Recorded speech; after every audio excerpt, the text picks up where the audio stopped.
ప్రార్థన చేస్తూ ఉంటాం. ఆ ప్రార్థనకు అస్సలు నీకు ప్రతిఫలము రాదు.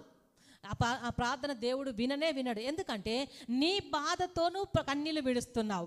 దేవుడు నీ కొరకు చేసిన ప్రార్థన, నీ కొరకు చేసిన త్యాగం నువ్వు గుర్తించుకుంటే నీకు కన్నీరు ఒక్కటి కూడా రాదు. కానీ నా తోటి కోడలు తిట్టినదని, నా భర్త కొట్టాడని, నా భార్య తిట్టినదని, మనశ్శాంతి లేదని, ఇరుగు పొరుగు వారు ఇలా అన్నారని, అవన్నీ తీసుకొచ్చి నేను ఈరోజు దేవుని సన్నిధిలో బాగా ఏడ్చుకుంటూ ప్రార్థన చేశాను, కన్నీరు విడిచి ప్రార్థన చేశాను అని చెప్పుకుంటాను. కానీ నీ ప్రార్థన గడప కూడా దాటదు. హల్లెలూయా.